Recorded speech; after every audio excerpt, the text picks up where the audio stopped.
Welcome to another amazing episode of Raising Private Money. I'm Jay Connor, the Private Money Authority, also the host of the show. This is the podcast where we talk about how to raise private money for your real estate deals without ever having to ask for money. Well, my guest today, who's joining me here on the show, he's raised $50 million in private money. So you definitely don't want to miss 1 second of this episode because we're going to dive deep and talk about how he's gone about raising this private money and also how you can have an opportunity, if you have a desire, to find out how you can be totally passively investing in real estate and just sitting back at home and collecting big checks. Well, he's got a lot of experience. He has been in real estate now for more than 26 years. And he's been in lots of different areas of it. It's been banking, private equity, and real estate investing experience in of itself. Now, listen to this. He's been involved in more than $2 billion with a B, more than $2 billion in transactions. And this includes all aspects: acquisitions, management, financing, multifamily projects, and et cetera. Don't go anywhere because in just a moment, you're going to meet my special guest, Mr. Kenneth right after this. If you're a real estate investor and are wondering how to raise and leverage private money to make more profit on every deal, then you're in the right place. On Raising Private Money, we'll speak with new and seasoned investors to dissect their deals and extract the best tips and strategies to help you get the money. Because the money comes first. Now here's your host, Jay Connor. Oh, my lands, Ken, I'm so excited to have you on the show. Welcome to the show. Thank you so much for having me. I'm looking forward to this. Absolutely. We're going to have a good time. You got many years of experience, over 26 years in real estate. You've raised millions and millions of dollars. You've been involved in over $1 billion in transactions. So you've got all kinds of experience to share with us. Here on the show, we're going to talk about how you've gone about raising private money and your favorite ways to do that. And we're going to talk about passive opportunities as well, if you have any. So my first question, Ken, you can answer this as quickly and as short as you like, Okay. Or you can take as much time as you like to answer this question. And here is the first question. Tell me and my audience, who is Kenneth Gee? Yeah, thank you so much. So the quick story of my life, I grew up in Toledo, Ohio. For those of you who loved MASH, Max Klinger was from Toledo, the 20 Packles hot dogs guy. So anyway, got my undergrad, University of Toledo, moved to Cleveland, spent 5 years as a commercial lender with now the bank that's part of PNC. So while I was a lender, I went to school at night at a small private school called Case Western Reserve University. And it's there I got my master's degree, where then I became a CPA and went to work for Deloitte for 7 years, one of the big firms, and spent 7 years doing federal work, state and local work, a lot of merger and acquisition work, got to work with some very, very cool private equity firms. And it was there that got me into real estate. You think back, this is a long time ago. My kids were very, very young. I used to do my daughter's feeding at 3 a.m. It was because it was the only time I got to spend with her. My wife would be sleeping, my son would be sleeping, and I was working 80 hours a week at Deloitte as a CPA. So that 3 a.m. feeding was really important to me, and it was really cool, right? If you're a parent, you know, father-daughter time is really, really cool. Except I started to realize after a while that, wait a minute, Ken, it's 3 a.m, and this is the best you can do for your daughter. And it started to get me thinking, this is probably a problem, right? See, I thought I did everything I was supposed to do. Went to school, got good grades, got a great job. I felt like I was successful, but now I realized that there was a real chance that my family was going to grow up without me, and that made me sick. And so being around the bank for 5 years, being around a Deloitte for as long as I had up until that point, I had been around so many people that made insane amounts of money in real estate. So I said, I got to figure this thing out. This is way back when the only thing out was Carlton Sheets. This kind of podcast never even existed. I don't even think podcasting existed back then. But in any event, it took me a year and a half, found 3 deals, small little baby apartment buildings, 28, 24, and 22 units. bought them, sold them 3 years later, made $500,000 while I was still working at Deloitte, and realized, man, I thought this real estate thing was for me, and nothing's better than proving it, right? And think about that. This is back in 2000. I'd never had $500,000 in my bank account, especially earning it on the side. So that's how I got into real estate, because I realized at that point, this is not something I can ignore. And, fast forward 25 years later, this is all I do. And it's all I've done for a long time. Has all of your investing been in multifamily or commercial investments? Have you done any single family or any other asset classes? Yeah, great question. So when I first decided to buy that first apartment building, I was trying to figure it out. I'm like, okay, how do I do singles? That seemed like the safer way to start, but I could never figure out how to make money there. It's because here's the way I thought, whether it's right or wrong. And I know there's a lot of people who make a lot of money flipping singles, but I thought, man, okay, if I eke out $100 a month and then my roof goes bad or the furnace goes bad, I'm like, well, there goes all my profit. And that stressed me out. I couldn't figure it out. So I picked multifamily because back then, think about this. I had a small family. I was pretty busy. I was working ridiculous amount of time at Deloitte. It's a great place to work, but I worked a lot. So there was no way that I could eke out more time and go fix things on the weekend or anything like that. So I had to find something that was big enough that would create enough income that I could pay someone to help me.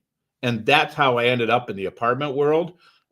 With that 28 unit was my first deal. I found a lady who worked part-time. She got a free apartment, maybe a little bit extra money, and did things, showed the apartments, did all the kind of stuff around the property. And so that's why I ended up on multifamily. That's why I didn't start with single family. And I've actually never done a single family investment property, believe it or not. Well, that makes a lot of sense. Now, on those first apartment buildings, how did you fund those first ones? Did you do it like traditionally with institutional money? Oh gosh, no. Oh no. My first building was $575,000. Sounded, now that sounds tiny, but back then it wasn't. I found a really good seller, right? I found the property listed in the newspaper back then. That just dated me. The guy was a great seller. He said, I'll take a note back for 10%. I needed to find the other 10%. He found me a good lender, but now I needed $70,000 and I didn't have $70,000. So I said, all right, I'm just trying to figure it out. I'm like, man, I really want to do this. So I decided I was going to borrow $35,000 on my home equity line. And I'm not telling anybody else to do that. I'm just telling you what I did. And my in-laws said, okay, we'll put in the other 35. So I went in 50-50 partners on my first deal with my then in-laws. I think they knew that I really didn't know what I was doing. I felt like I kind of knew some stuff, but they trusted me, and they knew that if I really didn't take care of them, they knew where I lived. So they felt kind of safe there. And so that's how I came up with the down payment. I literally borrowed the down payment. Okay, so your first private lenders were your in-laws. Yeah. Well, they were actually equity partners. Okay, they were equity partners. They were real partners. Yeah. They were not debt. They were not debt. That was not debt. They were equity partners. Still, yet it was private money and private investing. Mm-hmm. And so you've raised a lot of private money over the years and investment. What are some of your favorite ways to go about attracting private money instead of feeling like you're chasing it? Yeah, that's a good question. So early on, I'll tell you how it evolved for me. So the first 10 deals, I think I didn't use any outside money for a lot of reasons. One, I just didn't think I could raise it. And secondly, I didn't feel like it would be fair to ask an investor to kind of take a chance on me other than my in-laws, right? When I really didn't have a feel for what I was doing. So after 10 years, I felt comfortable. And, we just started raising with people that I knew, and it's that circle of influence that I grew up poor. I didn't have a great Rolodex, but I had met people over the years, and those people said, yeah, okay, I'll give you a little bit. I'll give you a little bit. And I raised money on the first deal, and then every deal thereafter, it just kept expanding. Now today, what's my favorite? My favorite way, and I say this because I get to talk to people, and that is, we're doing one tomorrow night, but we do them every other Wednesday. We do webinars online. They're free. And we do 2 series of webinars. One, we just teach people how it is that we do what we do. Those are for people who want to be active in the business.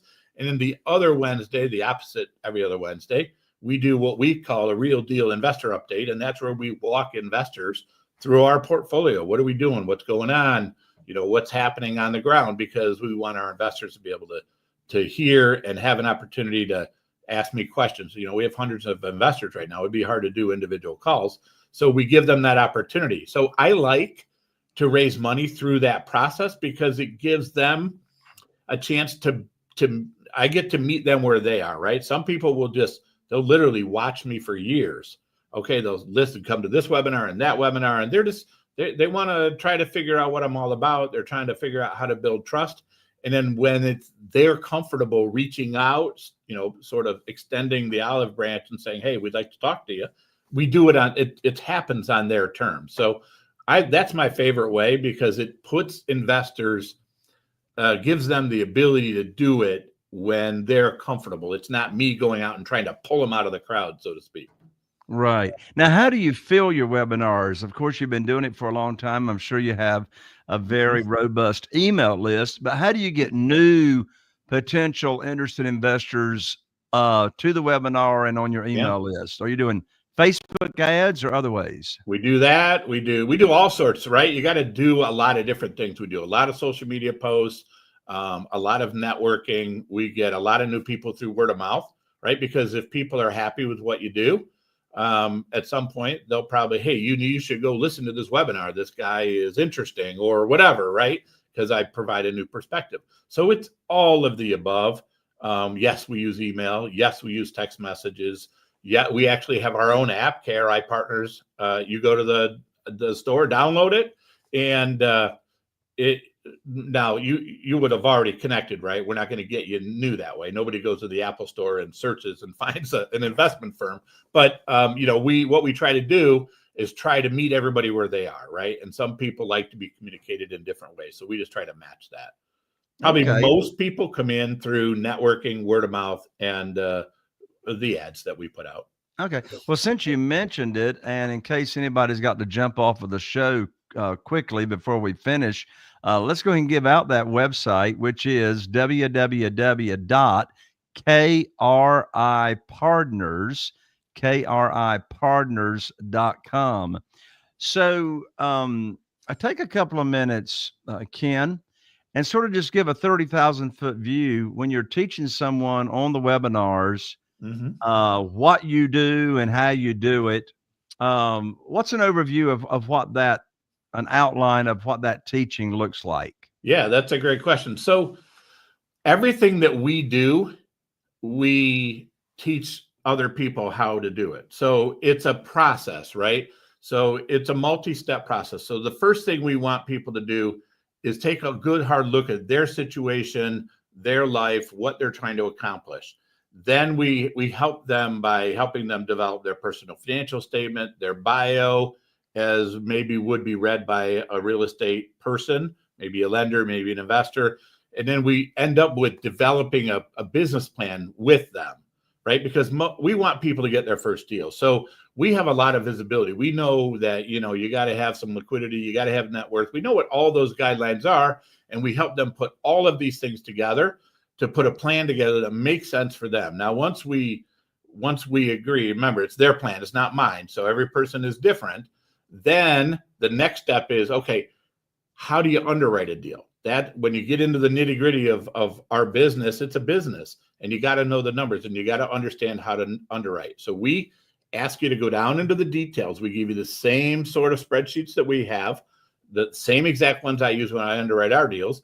And you underwrite at the detail level. And then after a while, what happens is you're able to start underwriting a little quicker using what we call our deal screener, maybe a little quicker attempt at underwriting a deal and make sure it makes sense. So once you know underwriting, something happens. Right up until that point, you think you can do this, you think you think this makes sense. And then when you start underwriting and understanding the numbers, all of a sudden, then you become massively confident. Because now, brokers put out a deal, you're like, that doesn't make sense. But now you know why it doesn't make sense. And as soon as you know why, and as soon as you can show somebody, no, this is a good deal, this is a bad deal, and you know why, and you know why, right? That's knowledge. Then you're ready to go then you have confidence, and then you can start talking to brokers and start interacting with them, touring properties, right? Now we're going to take you through the process of, okay, you found the deal, or you learned what you need to look at, you figured out how to underwrite it. Now, how do you get awarded the deal? It's a whole process, right? It's pretty detailed, but the goal here is to get awarded the deal that you want. My goal is for our people to make $1 million on their first deal. That's what I want.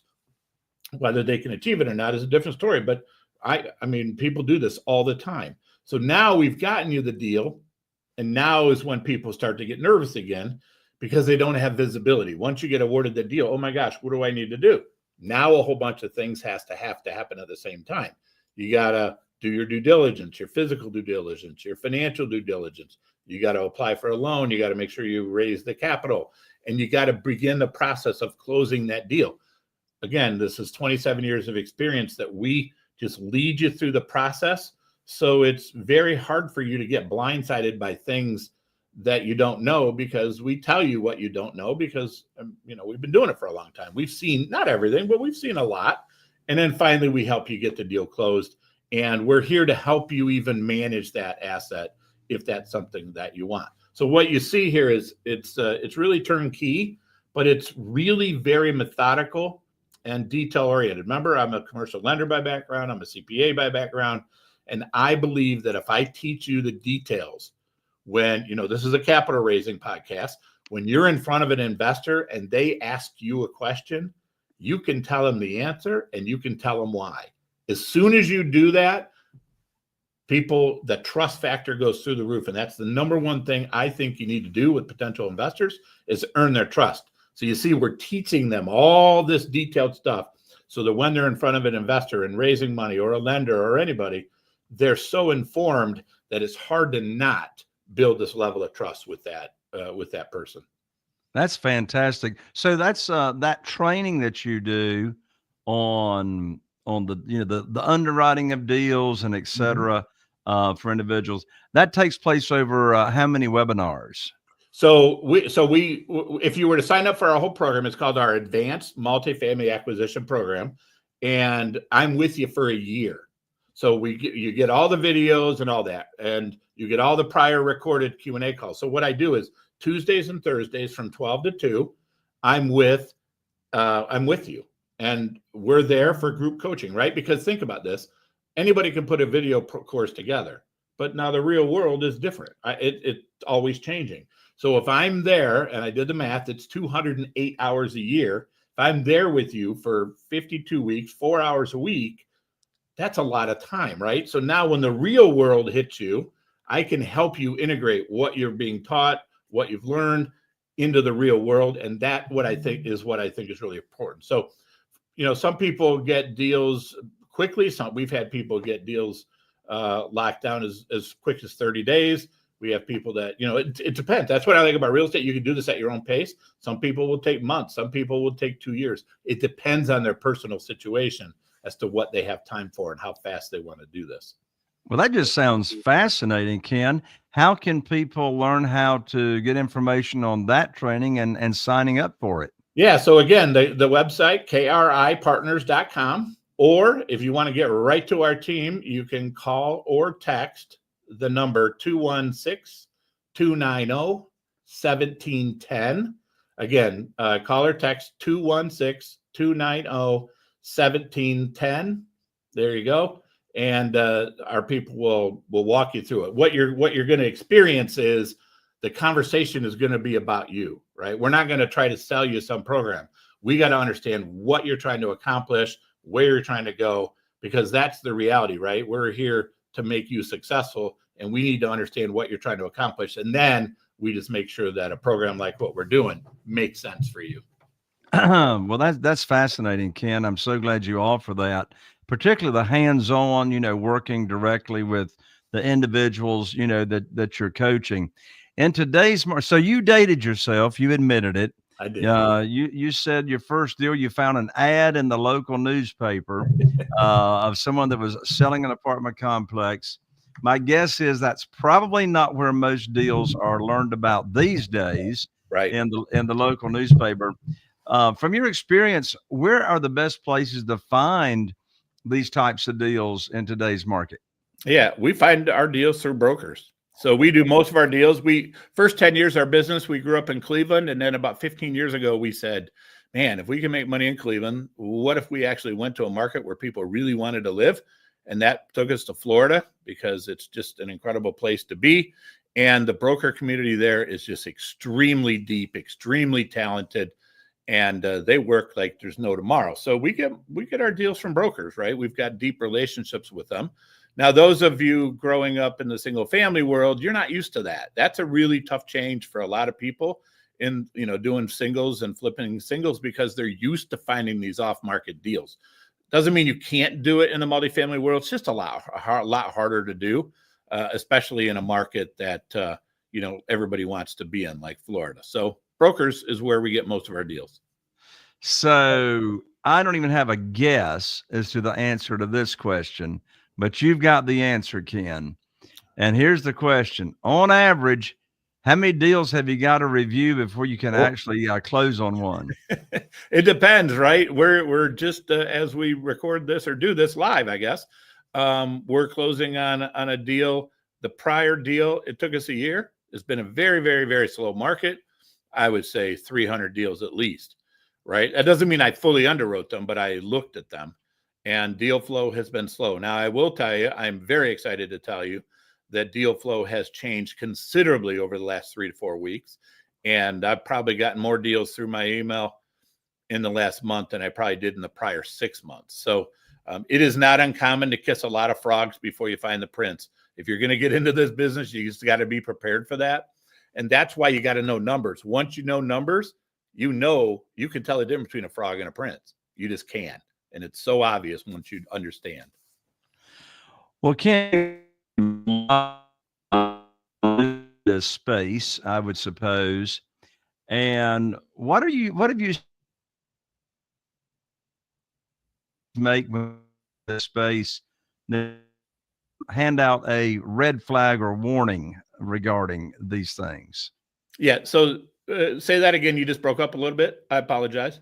No, that's fine. So what are some common mistakes that you've seen among new real estate investors getting into this space? Yeah. Boy, I love that question because it's the mistakes I try to get everybody to avoid.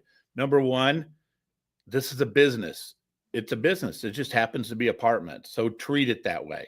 Number one. Number two, you got to get into the details. And it seems obvious. A lot of people don't like details. I'm with you, man. I wish I didn't have to work so hard. But here's why it's so important. When you talk to a lender about how much money they're going to lend you, when you talk to an investor about how much money he or she is going to invest with you, they'll sniff it out if you don't understand the business, if you don't understand the details. And that's the number one mistake people make. They don't think that the details matter because there are some people out there that tell people, just fly up here. You can do that. You don't need to know the level of details. But I will tell you, I follow a lot of wealthy people, and I have yet to hear somebody that's wealthy say that they're not wealthy because they paid attention to the details. That's the number one thing that I want people to focus on. For so many reasons. Now, let's forget about the external reason. Let's forget about raising money. Let's forget about the lender. It actually impacts your ability to move forward because most people, they won't move forward if they know they don't know because they don't want to lose money. They're risk-averse people, right? If you know you don't know something, most people, some will, but most people will not charge headlong into that cave with no light in it. They just won't do it until they know, they understand, they believe, yes, I understand this business enough now. I feel comfortable moving forward. So there's so many reasons why those details matter. And if you can just resist ignoring the details, you're going to be wildly successful. I love it. That is fantastic advice, Ken. And I'll add, and look, I don't have the expertise you do, but I'll share another mistake that new people getting into this space make. And you probably didn't say it because you didn't want to be self-serving. But one big common mistake is they'll get out there and try to do this thing on their own, and they don't even have any coaching. They don't have any education. They haven't been trained. They haven't been taught how to underwrite a deal. And so now they're out there in the wild, wild west. I'm sorry to say, with an arrogant attitude, saying, you know what? I've been successful over here. I've been successful over here. I can figure this thing out on my own. Would you agree? Yeah, unfortunately, people do that. You're right, and it's it's funny. 25 years, 27 years. I've been doing this a long time. Knowing that what I have available now to people and what this podcast, just this podcast alone, never existed 27 years ago. I learned every single thing I did the hard way, very hard. Probably cost me a lot of money, a massive amount of time. And the reality of it is now, I improve myself every single day. I get better at what I do every single day in all aspects of what we do. This is here for you to take. Let somebody lead you through the process, right? I think people get worried about the investment. I mean, guys like me, we can't do this for free. I just can't, for 1,000 different reasons. But take advantage of people that have been doing something for a long time, especially in an industry where so many people have been successful. Let them show you the ropes. You don't need to have them on your back for decades. Just once you get that first deal, everything changes for you because you've gone through the whole process, and that coach, that mentor, that person, whoever you're working with, probably sees things coming that you have no idea they're there. And that's the problem, right? Most people, it's not the things that they do know about that get them. It's the things they didn't know that get them. So you're not wrong about that. You're right. I don't usually talk like that because it is self-serving, or so it seems. But I'm here to tell you, if I want to learn how to do something, I go find the guy that does it really well, or the gal that does it really well, and I'll pay them to teach me because I've learned now that that's how you get better. You can't invest enough money in yourself. That's what I believe. Absolutely. And I have experienced that for myself personally as well. Ken, any final comments before we wrap it up? No, just, hey, you know what? Here's what I'll tell you.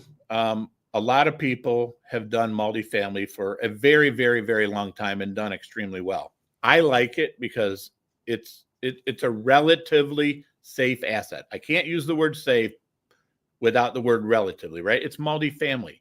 I can't figure out how to make that go away, right? So if you can get into a business, passively or actively, doesn't matter, that seems like it's hard to make it go away, and you can figure out how to make money doing it, I don't know why you wouldn't do it, right? I'm a CPA, I'm a lender, I got all kinds of things I could do, but this is what I do, and it's for a really good reason, because it's the least risk. By the way, Ken, I hadn't asked you, Ken, but do you have any open funds at this time where passive investors can get involved? We do. We absolutely do. Yep. Our Fund 4, we're just wrapping up right now. So you got about 10 days left to invest in it. We do now the blind pool fund method. So we used to syndicate, right? We used to go find the deal, then go raise the money. That's really stressful because you got to raise a lot of money in a short amount of time.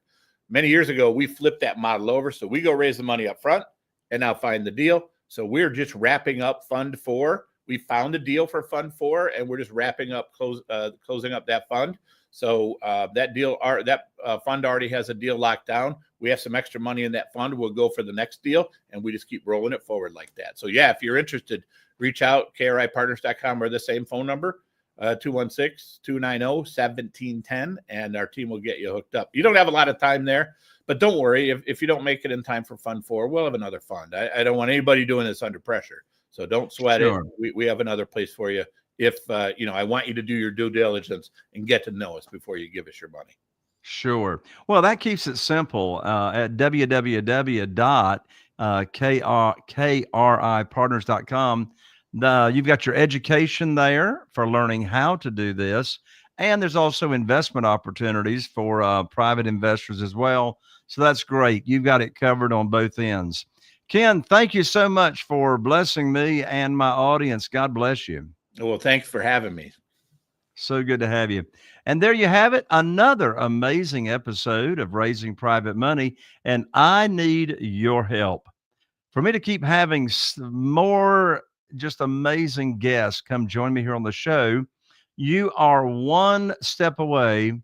You're one conversation away from making a huge impact on somebody in your life. And that is, I'm going to ask you right now to share this episode with just one other person. Share this episode with just one other person. that you believe this show will have a meaningful impact on them, and we'll keep having great guests like Ken come back and join us.